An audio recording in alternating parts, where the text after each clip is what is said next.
I want to thank you, all of you. I want to thank Regina Ryan. Thank you for making this happen. She's the president of the Harvard Alumni Entrepreneurs. I want to thank David. David, thank you for generously accept our invitation and share your time with us. And I want to thank Michael McCarthy. He, if you don't know him, he is a serial entrepreneur. He is a professional public speaker and the founder of a powerful coaching based here in Boston. So without further ado, I will let Michael to start. Thank you. Hi everyone. It's good to see you all. Half of you are my students, so I'm excited to have you all say yes to my invitation. I also teach the Blockchain and Innovation course at Harvard Extension, and the reason that I teach that course is that blockchain is going to touch all of your lives in the next 10 to 15 years. And we're actually privileged to have David Shrier here, because he's an expert in blockchain as well as digital trust. And David has a dual appointment at MIT as well as Oxford. He specializes in teaching financial innovation. He's written 5 books, and this is one of his latest books, and he's going to share with us some of the shortcuts and some of his insights, and you're going to be able to take a peek into the future. So let's welcome David. Thank you, Michael, and thank you, Marlon, and the Harvard Entrepreneurs Group for having me here. So I am going to talk a little bit about blockchain tonight. I'm also going to talk a lot about trust, both what's happened to it and what we can do about it. So we'll be sort of centered on the topic based on things that we talk about in trusted data. There's a book that Thomas Harjono, Sandy Pentland, and I put out in November from MIT Press. So that is available on Amazon. All right. So to get us started, let's sort of all get on the same page about the fact that we've completely lost control of our data. Okay, so we were talking before the program started about the Office of Personnel Management hack. Now, OPM sounds like a pretty sort of dusty, boring, and dry part of the government, but what this means is that 26 million people, pretty much everyone who has a security clearance except for people who work for the CIA, had an 85-page form stolen that has all of their personal information, where they went to school, who their best friend was, where they've traveled, lots and lots and lots of personal details. In fact, most of the information you need, if not all the information you need, to answer those challenge questions that a bank asks you when you lose your password and you're trying to restore access to your account. All of that was stolen, likely by a state actor. Several years later, and they still have not encrypted the data because they need to be able to search it. Oops. All that embarrassing personal health stuff that you tell your doctor and that goes into a file is now, again, in the hands of hackers. This one was particularly egregious. So the government of India had very noble intentions. They said, we're going to bring our entire society into the digital age, and we will provide financial and digital inclusion for everyone. The way we're going to do that is every single person in India is going to have their fingerprints and their iris scan put into a database, and that will become your ID card. Now you don't need paper, you won't have your paper documents stolen or forged. You can just walk in anywhere and present yourself, and your body becomes your signature card, and you get access to everything. Well, it's a great idea, except they put it in a centralized database, and they did not put very good cybersecurity around it. So all 1.2 billion biometric profiles were hacked. Now, if your password is stolen, you can get a new password.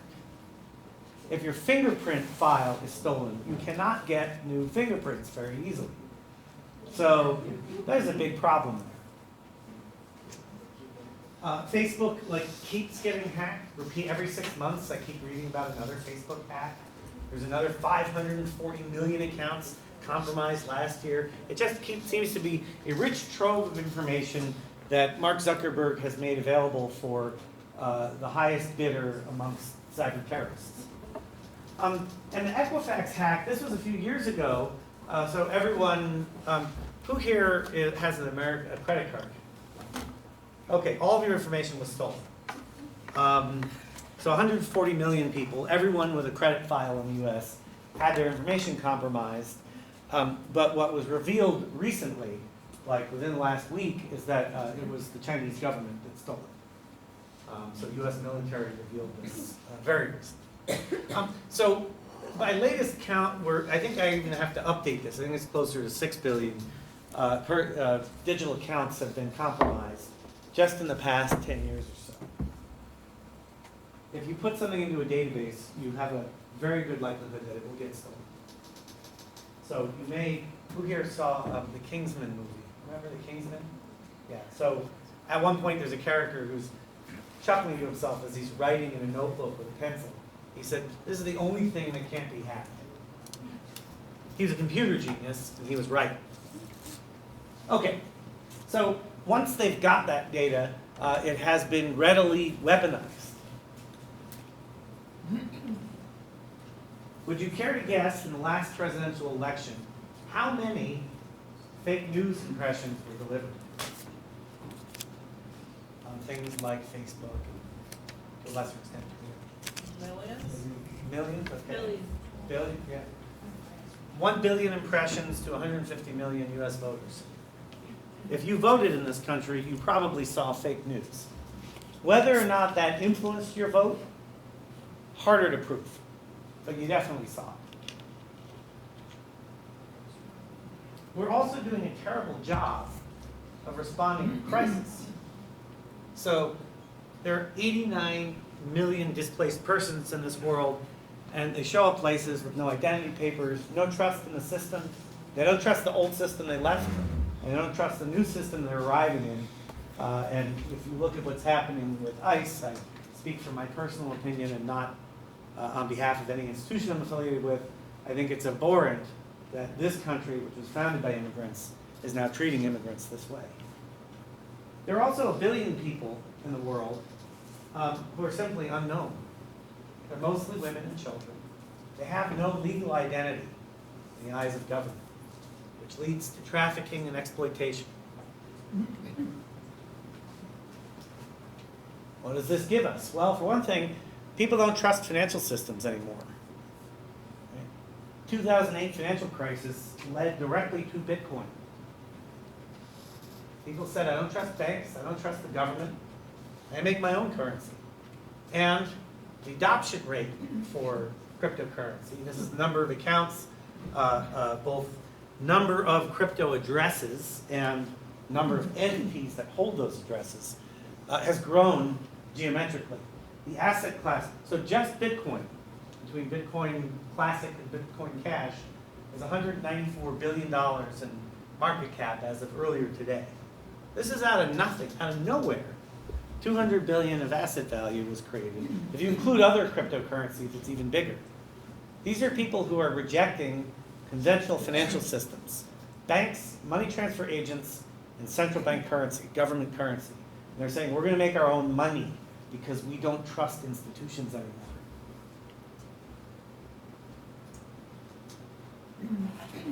Let's take a look at tax evasion. All right, so this is just for Africa. This is sort of an interesting one. If you ask people in Africa, in many different African countries, what do you think about taxes? In general, people think that, more than not, they think that failure to pay tax is wrong, that should be punished. And very, very, very few people think that it's actually okay to not pay taxes. It's generally sort of a desire to get the services that come with taxes. But yet, tax collection rates in Africa are at the absolute bottom of the barrel. And the reason is, people are worried that when they give their money, it's not actually going to go to building roads or hospitals or schools. It's going to go lining the pockets of tax collectors and other government officials. And so in Africa, $50 billion a year of tax evasion is going on, which is quite a large number relative to the size of many African economies. And this is reflected in a number of different ways in a number of different countries. because we don't trust our governments anymore. We've lost trust. Okay, so let's go back a little. Let's talk about where some of these foundations of trust come from.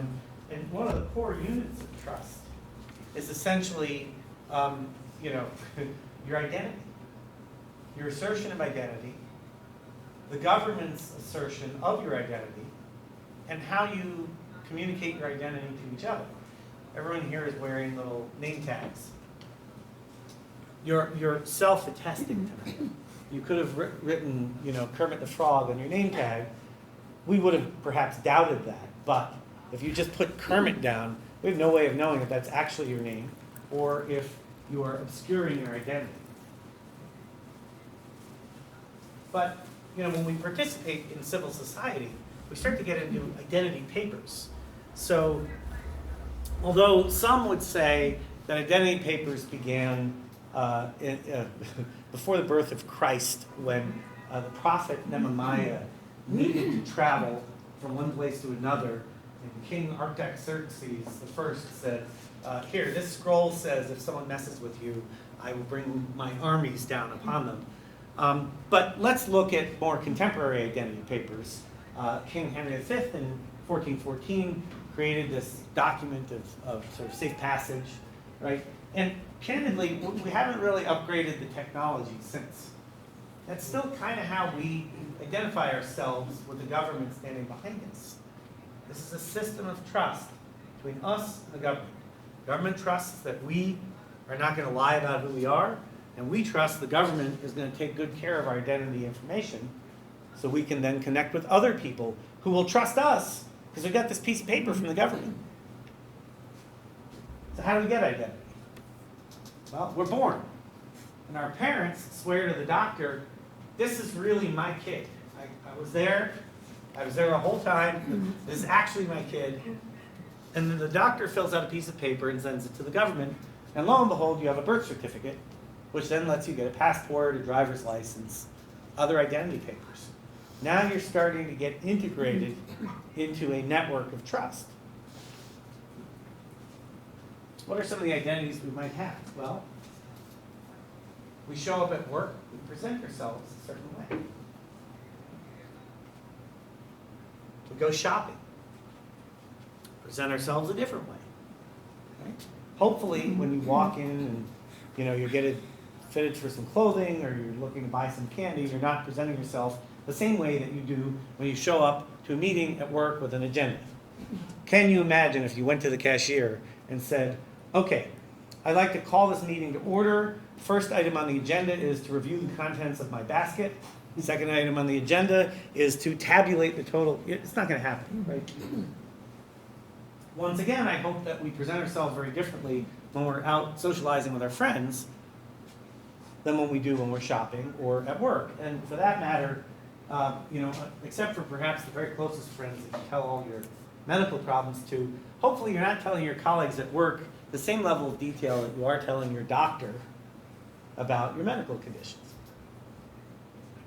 All of these are examples of persona. You present yourself differently in different contexts. Does your passport? No. No matter where you are, your passport still presents itself the same way. Our systems of identification are anchored in the past, but our lives look more like this. We just have, we get these paper documents. Even when they try and make them a little more digital. So this is the Belgian ID card. They were one of the first in Europe to do this. They have like a little chip on them. It's centralized. It's not that difficult to forge or hack. Even the EMV chip on the credit cards now, or people have figured out ways to duplicate them pretty readily. The SIM card in your phone can be cloned pretty readily. I had a colleague who her SIM card was cloned, and that was it. With two-factor identification, the two-factor authentication for most security systems, people tie it to the phone for convenience. Right? Oops. All right. Well, and what do we do online? We repeat all of the sins of the offline world, and then some. Right? So this is a famous New Yorker cartoon. On the internet, no one knows you're a dog. So we take all the problems of the old world stuff, and then we add to that this self-attestation, and people lie. People lie all the time. Right? We user ID, password, PIN, maybe some challenge questions, but all of this is very similar to that other way of doing things in the paper world. But I have good news, or as they would say on Futurama, good news, everybody. This is actually a really good tool for building identity and managing digital trust.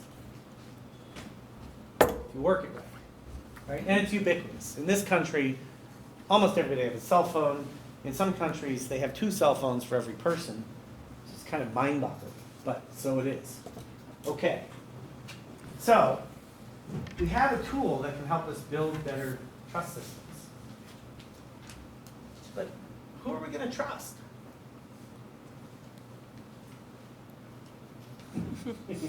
2 billion of us trust this guy, right? But is that the right answer?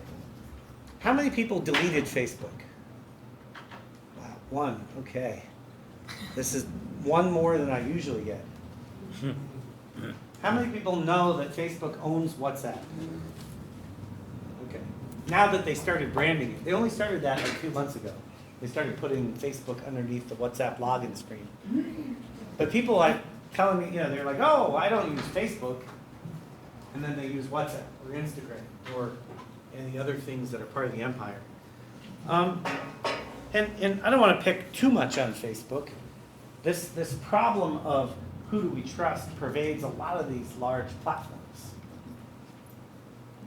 What we need is, in fact, a better system of trust. Well, what does that look like? So, one of my primary collaborators is Professor Alex Pentland at MIT. He's got a very impressive background. He helps a lot of people out. And one of the groups of people that he helped out was the World Economic Forum. So he was chairing their Personal Data Privacy Council. And they came up with the New Deal on data. They said, you should own your data. You should control what happens to your data. And you should be allowed to be forgotten. Once you register somewhere, sign up for something, they shouldn't get to keep your information forever. You reach a certain point in time where you want to eliminate your existence on that database, you should be able to be deleted very easily. And those principles then were enshrined in the GDPR in Europe, and more recently, the CCPA, which is starting, the California Consumer Privacy Act, is starting to become kind of de facto US privacy law. If you're into this stuff, by the way, Cam Carey at Brookings Institution is doing a lot of writing about what a national privacy law would look like in the US. It's pretty cool. All right. So how do you implement this, and how do you make it effective? Well, one of the tools that we put together is something that we call open algorithms. And our flavor of it is the MIT open algorithms, but there's a bigger open source code project. So for those of you who are software geeks, if you go to opalproject.org, you can see the code, and there's a link to the GitHub. So what is open algorithms? Why do we need it? What does it do that makes things better? Well, when we think about how we deal with data today, each of these cylinders is a database. So, please put your phones on silent. Okay, thank you. All right, so, very dramatic music, though, for my intro to open algorithms. So, all right, each of these is a database. What you typically do is you get a bunch of different data from different sources, and you glom them together in one single data repository. And then you run some code on it. So this little box is supposed to be some code that I'm running. And that's how you do big data analytics. So what that means is you've just created a really tasty pile of data for some hacker to go steal. Because instead of having to run around all those different databases, they can just go one place. In fact, some of the sort of ways people think about cybersecurity conventionally is, well, we'll put it all in one place and then we'll build a really, really strong wall around it. And that didn't work in medieval times with castles and siege equipment, because what would happen? People would just dig under the wall or batter through it. And that's what hackers do. Today, we're usually moving the data to the code and then performing computation. But it would be a lot more cyber secure if we moved the code to the data. Flip this on its head.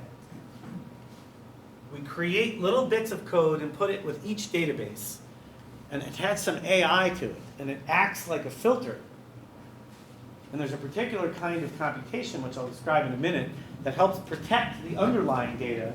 So you're just trading questions and answers back and forth. You're not looking at the underlying data. Moving the code to the data. This is one of the principles of this new trust architecture that we're talking about. It's more secure. It allows for better control and better compliance with things like GDPR. Okay, how do we protect that data that's inside those databases? So let's say Marlon wants to go out for a drink after tonight's event, and she goes to a bar. They say to her, well, please show me your ID. So she shows them her driver's license. Great. Except, what if, like, this guy is the bartender who she has to show this driver's license to? I call this one the sleazy bartender problem. So, you know, Marlon still wants to get her drink, but she doesn't want to expose all of this personal information to this sleazy bartender. Okay, so she has to show him her date of birth in order to get a drink, a unique identity number, which is frequently used in other things, so now suddenly that information is floating out there. Her height, well, he could sort of guess that, but it's still a little invasive. Her name, and oh yeah, her home address. All to get a drink. Point in fact, the bartender needs none of that in order to authorize her to get a drink. The bartender needs a trusted authority to assert Marlon is old enough to drink, or Marlon is not old enough to drink. It's a yes or no question. Is Marlon old enough to drink? That's all they need to know. So the mathematical description of this is zero knowledge proof. It's a way of finding out answers without actually looking at the underlying data.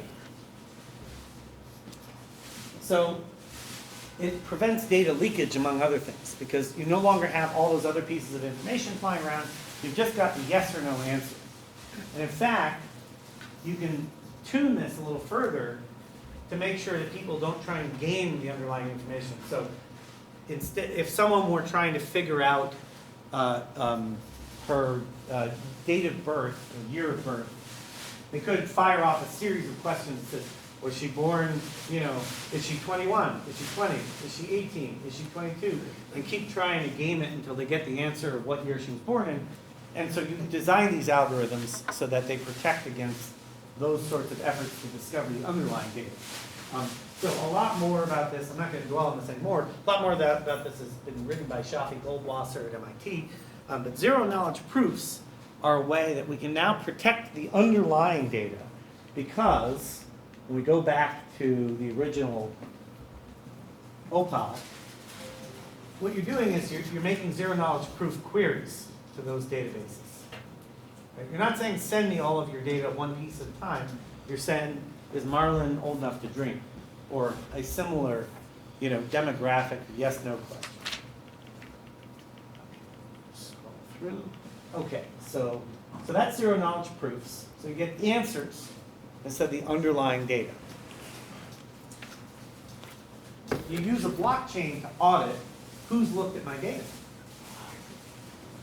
Now, I mean, today, none of us in this room, and I mean none of us, know who has looked at our personal information in the last 24 hours. I guarantee you. You have personal data floating out there. If it's sitting in an Equifax database, they sell it every day, all day long. And you don't know who's bought it. Now, you can have a record of every time someone pings your data. And I kind of bucketed all that zero-knowledge proof stuff in this sandbox computation concept. But basically, we're now putting a barrier between your personal data and the people who are trying to look at it.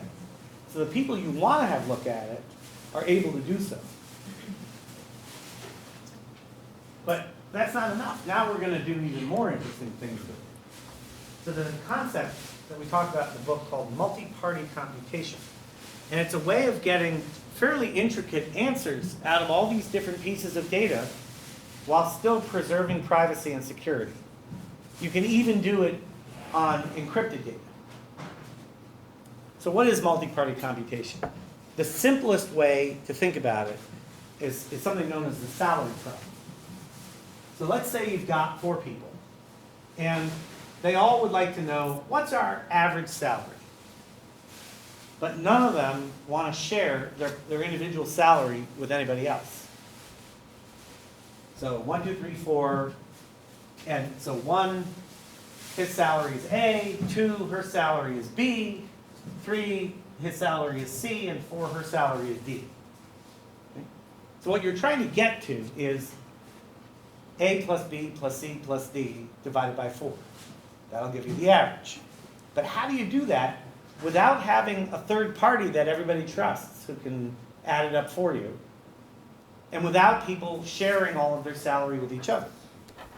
Here's how you do it. So, A takes his salary and he adds a magic number to it. Let's just call it W for this sake. So that number is a number only he knows, no one else knows. Then he hands that total to B.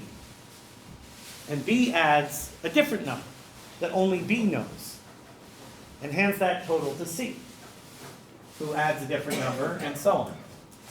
So what you get is all the salaries added up, plus all these unique numbers. Right?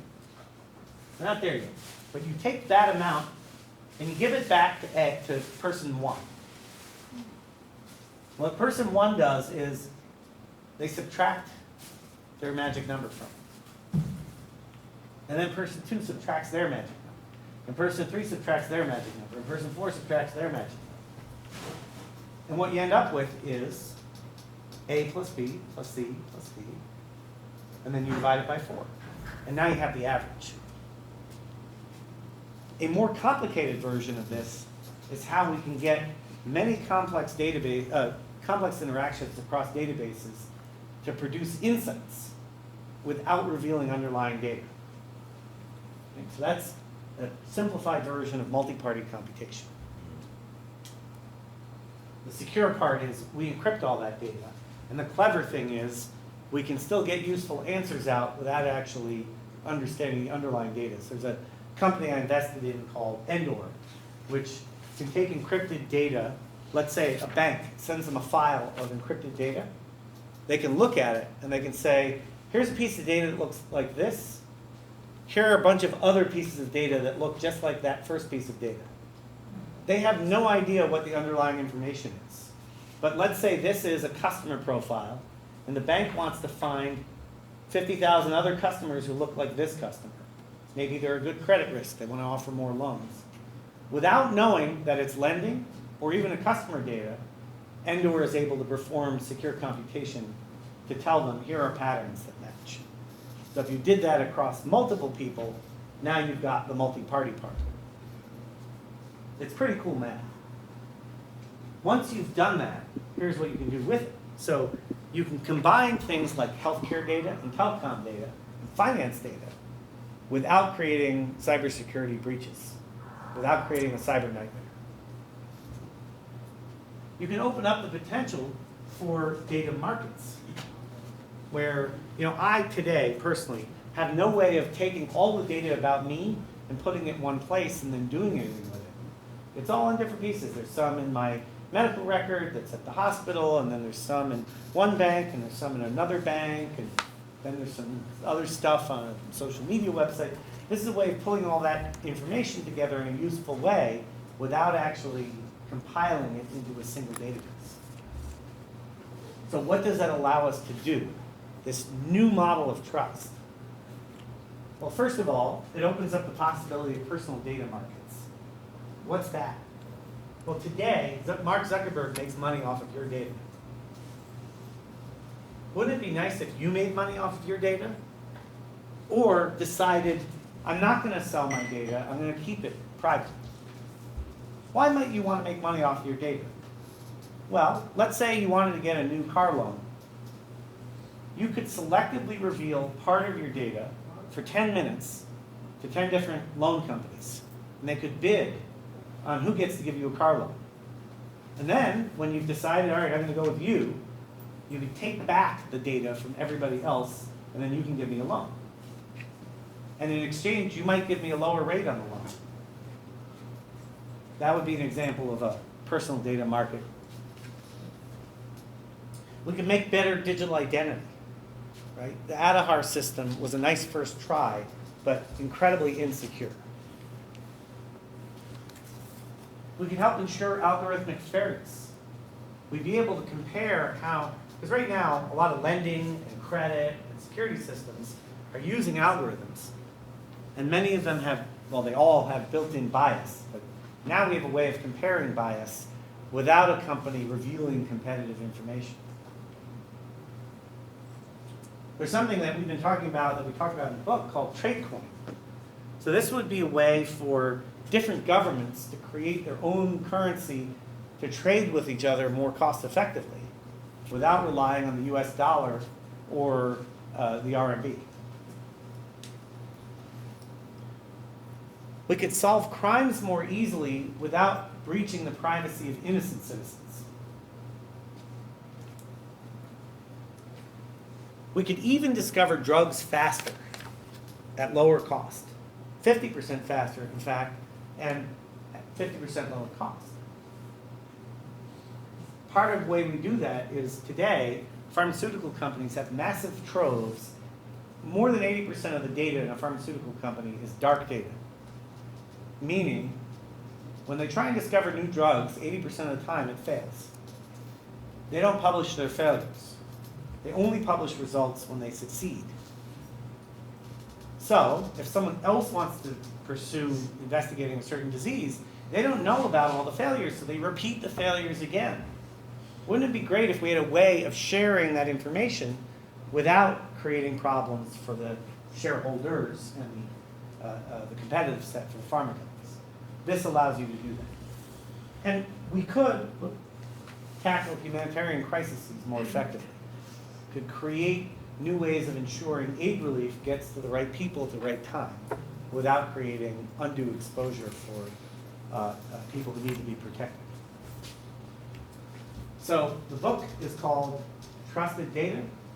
It is available on Amazon and other fine stores. I can be found here, and I'm happy to answer questions.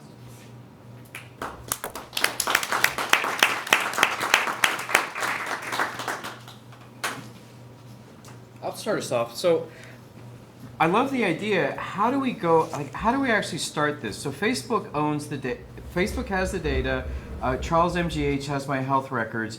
How do we transition into my possession? And is it mine? Am I allowed to get it? Do you live in California or are you European? Massachusetts. Then you lobby for a national privacy law. No, I mean, I'm being a little flip. There are some companies that are working to figure out how to extract your, you own the, it's your data. That's not in dispute. The question is who controls it? Who has governance over it? That's my question. If I call up MGH, do they have to give me my records, or could they just say... They might print them out, and then you have to re-key them and re-enter them into a new system. So medical records are an example of how not to do it. Epic, Allscripts, Athena, all the big health record companies, EMR companies, deliberately designed incompatible systems so you'd be forced to stay within their software. It's bad for patients, it's bad for doctors, and it's bad for hospitals, but it's really good for Epic because it's very hard to migrate to another system. And so it is a huge deficiency and flaw in how our personal data was handled. The way that people frequently transfer medical records, they print them out, and they fax them. Because guess what? Email is not cyber secure, but fax is considered cyber secure, even though it's digital. So a lot of doctors still have fax machines. Thank you. I think you and then you.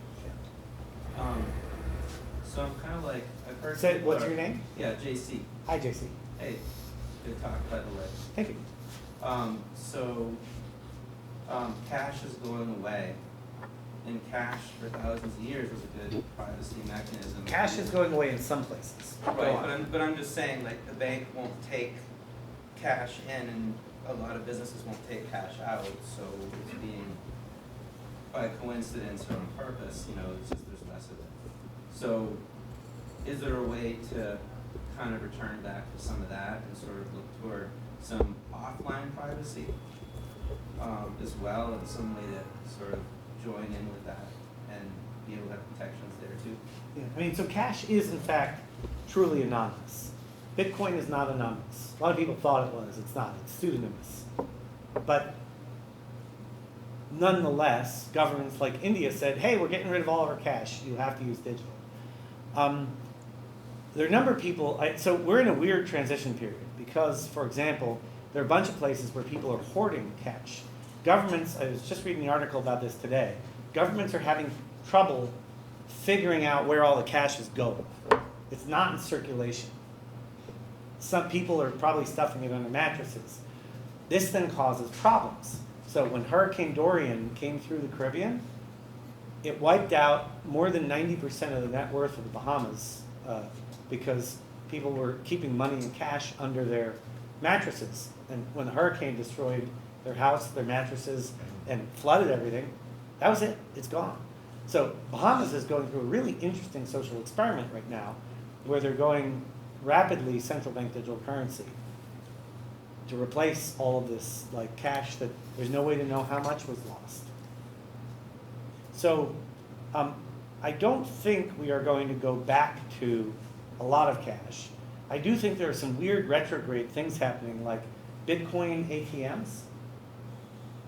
So it's a machine that dispenses like a little chip with a code on it that represents a Bitcoin wallet. It's, and it's tradable currency, but Physical. but like a physical manifestation of a digital currency. It's a little weird, but there you are. So yeah, I don't think we're going to go back to all cash, but I do think we're seeing some odd behaviors popping up because of this loss of trust in the system and in government. So I definitely get the benefits of reducing the large honeypots of data and distributing the data. I guess, how do you think about we individuals are notoriously bad at protecting our own access, our access to anything today? Yeah. And so if I am now the sole possessor of all of that wonderful data about myself, plus it's less attractive to a hacker to hack my individual trove than to hack Equifax.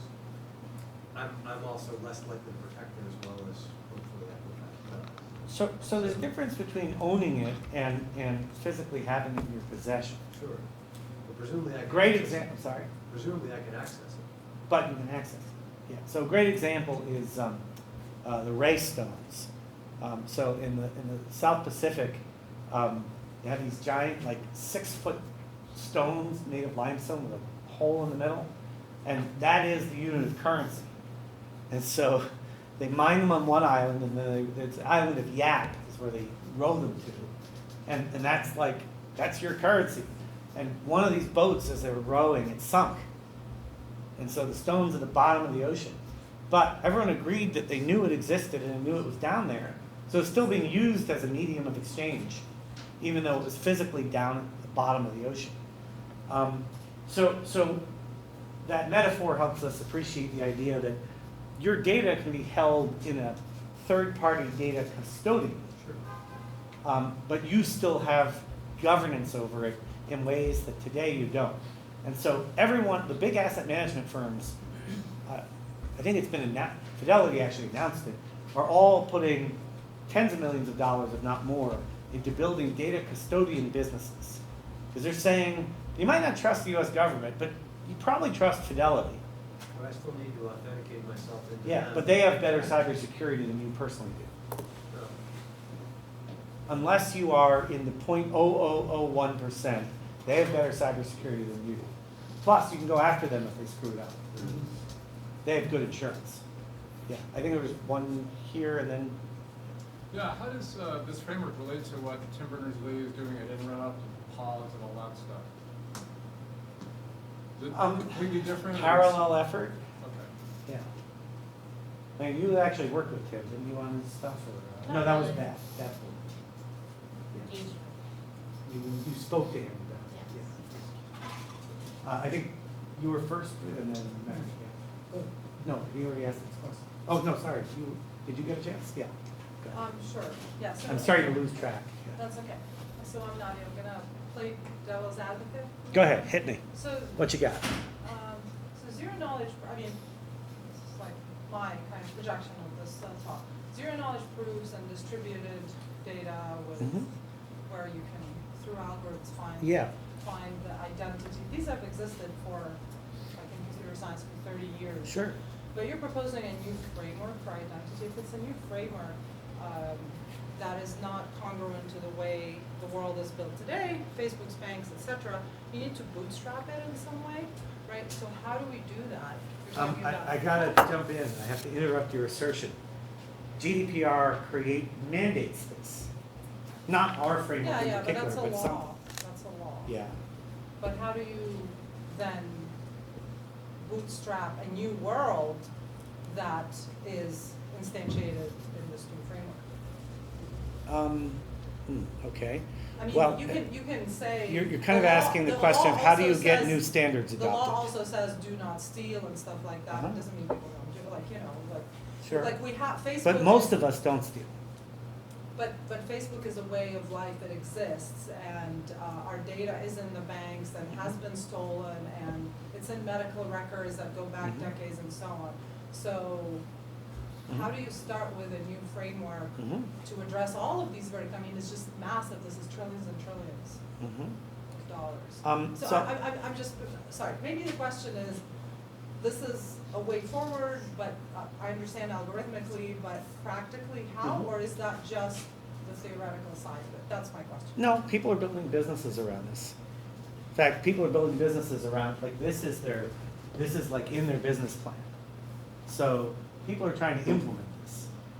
So we do a few things. First, there's an open source code project, meaning we've built code to implement this and made it available to anyone who wants to show up, right? Secondly, we're not the only ones thinking about this, and there are others and other laws that are helping open up that data. So one, for example, is called open banking, or in the EU, it's called PSD2. And after the UK's open banking, the EU's PSD2, other countries like Australia and people are beginning to adopt these regulations that open up your data and put it back into your control. So what open banking says is that a bank needs to put in place an API that makes it easy for someone authorized by you to get your data out. Now the intent is, like, in most countries, 4 banks control the market. Any pick a country, usually there's a very small oligopoly that controls the market. And so it makes it really hard if you're a new bank coming into the market, particularly in today's day and age where you need lots of data to do algorithmic lending and fraud analysis. It's really hard to spool up a new customer. It would be great if you had their 15 years of history that would come with them. Open banking now mandates that, to open up competition in these different markets. So that's one example. I would love to see open healthcare. Haven't gotten it yet, but Is open banking going to transition all the legacy systems into the open banking, like the legacy well, systems? all of the legacy systems will have to have APIs that have certain. You know what an API is? Yeah, have APIs that have certain parameters to them that allow the extraction of certain kinds of data, the useful stuff, basically. So they will have to undergo a massive transformation, every single bank. They already did. Okay. They already did. It exists.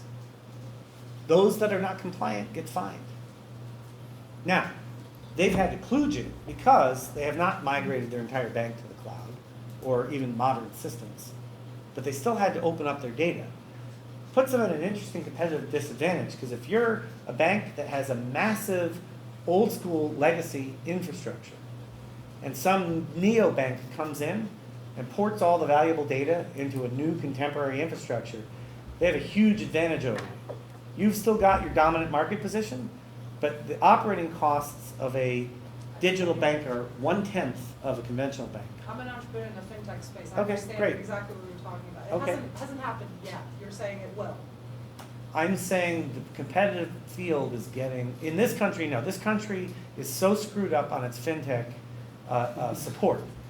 The regulations around banking between federal and state, each state has a banking regulator and most of them also have a credit union regulator, plus the state attorneys general decide that they're gonna become fintech experts and they start jumping in. It's a mess here. But in other places that actually run their societies in a more modern fashion, yes, we do have access to our data. We are able to create a better competitive environment for neobanks. Revolut, for example, now has more than 5 million consumers. Who does? Revolut in the UK, it's one of the neobanks. So you're talking about European Union And the UK, yeah. No, here it's a mess. Yeah, okay, I agree with Yeah. Yeah, it's, on all the GDPR, the right to be gotten seems Pollyannish to me.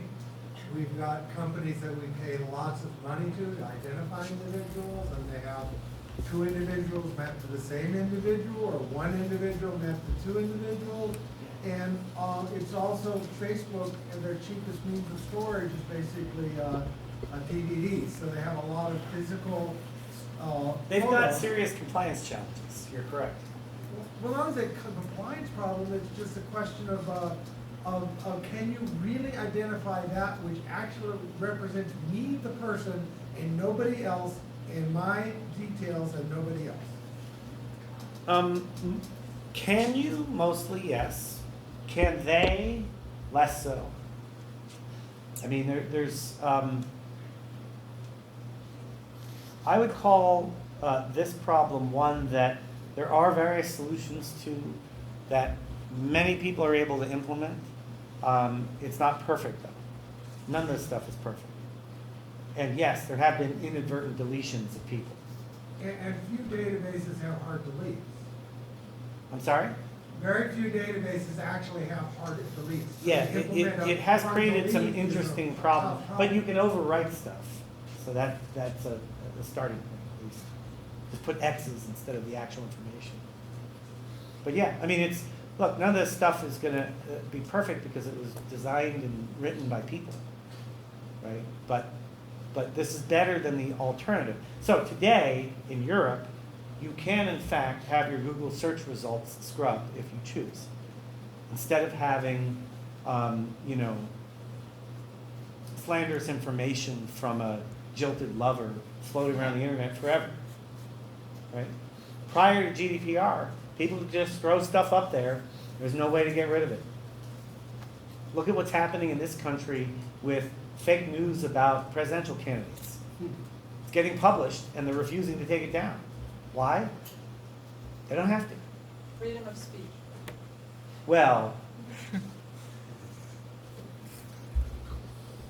it's a fine line between speech and slander. Yes? What's your opinion about 5G? And if you were the world 5G regulator, what would you do right now? Who's 5G? There's only one 5G that really works well.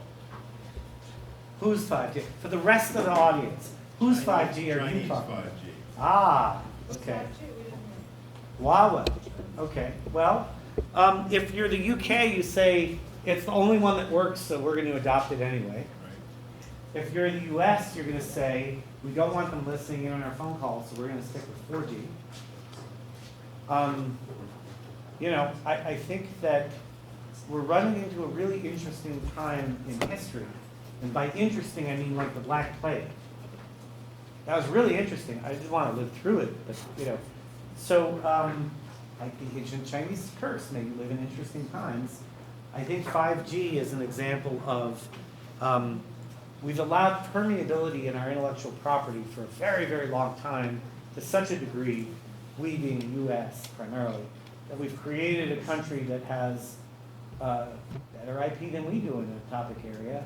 What are we going to do? We are also paying the price of decades of underfunding. I've talked my book of underfunding university research, of underfunding R&D, of de-incentivizing basic research, and now this is what happens. So I think American 5G is a travesty. So we're screwed. No, I think we have to redouble our efforts and come up with a new model to support innovation. So it's not too late. Correct. Skeptical. We may end up in a leapfrog. 6G will be better than 5G. Okay.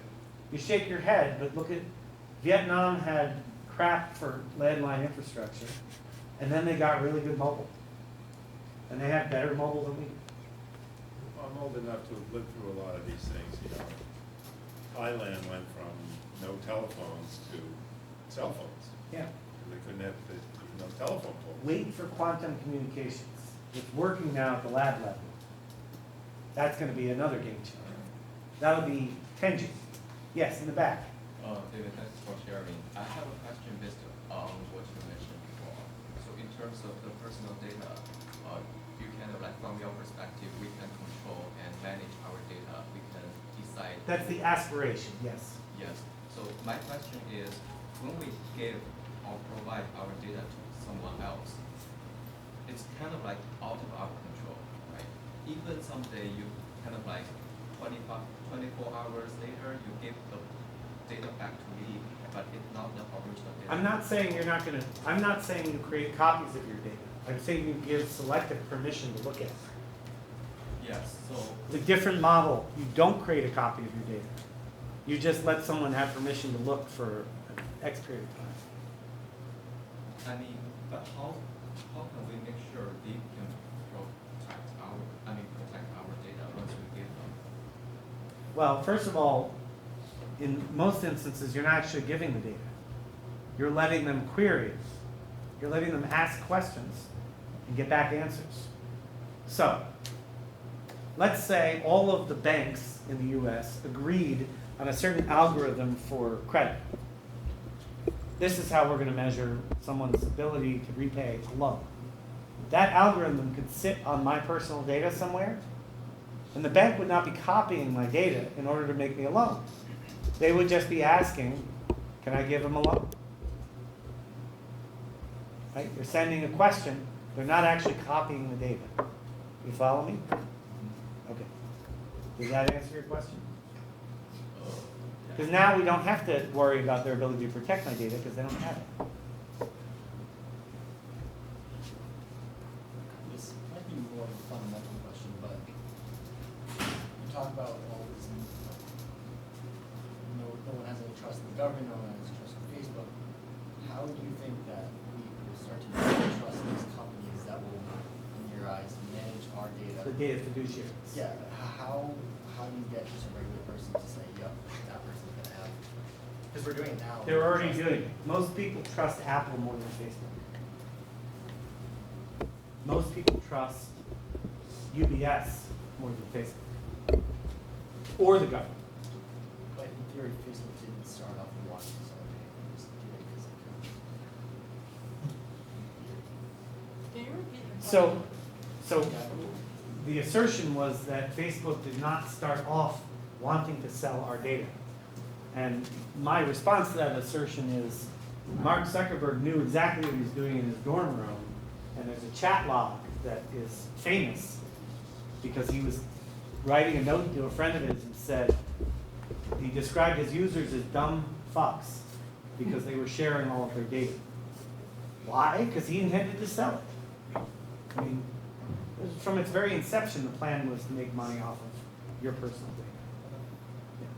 Now, I exhort all of you to please have different ethics and morals than that. But that was how it started. And the attitude does not seem to have changed since. They fired the whistleblower who was the chief privacy officer who said, we really should come thinking about what happened. How do these new companies kind of divert from that? How do they be different? Now that's a very good question. So you want to have a strong culture that has ethics and morality embedded.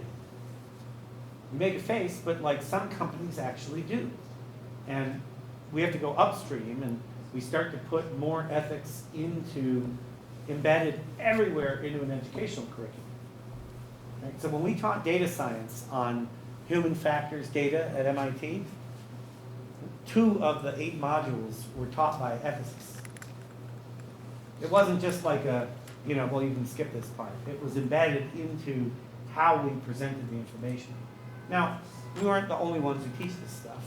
Not everyone teaches it this way, but we got to start somewhere. There, you have. So you talked a lot about compliance with California and GDPR. Yeah.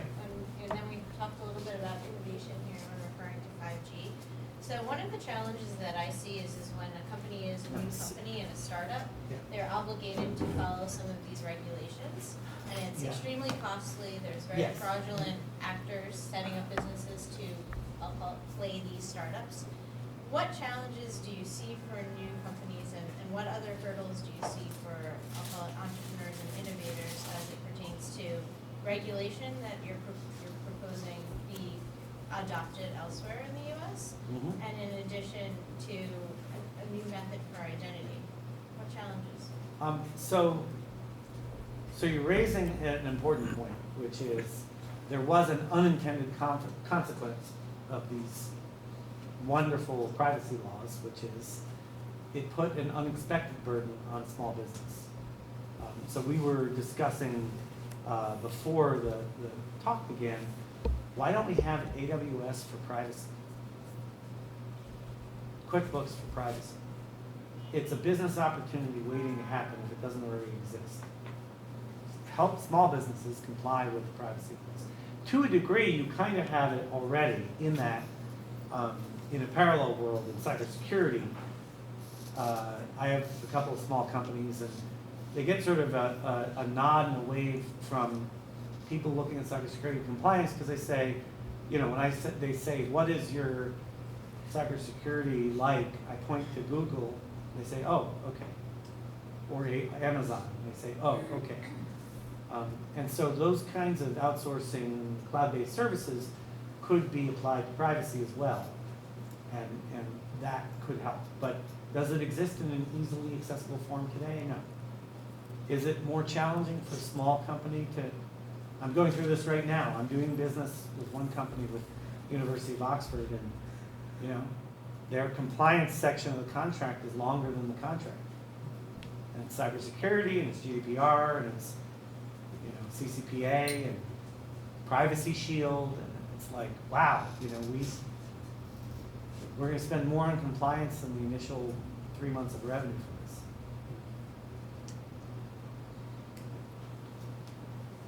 Lots of questions. Okay, I'm going to start in the back. So you're talking about trusting data and how I take my data. So basically, you took the same problem and you flipped it. Now, how do I trust the logic that is actually going to do those queries? Okay. Someone has to audit it. Yes. I need to trust now that, which. So couple of answers. So the premise of these trusted algorithms is the panel of experts who review them and say this is an okay algorithm to run. The concept is there will eventually be a library of these pre-vetted algorithms that can get applied. So that's the basic idea. So at some point you have to trust somebody somewhere. And this is an effort to decouple it from purely commercial interests deciding what's okay. What was the second part of the question? Well, the problem that we have with something like this is. Oh, the audit part, yeah. So there's not. So today there's a business for people like IBM and Cognizant and stuff doing and EY doing algorithmic audit. It already exists. It's been going on for years. Banks have EY come in and audit how their automated lending algorithm is looking at data. So this would be an extension of that. They audit cybersecurity. And they audit cybersecurity and a bunch of things.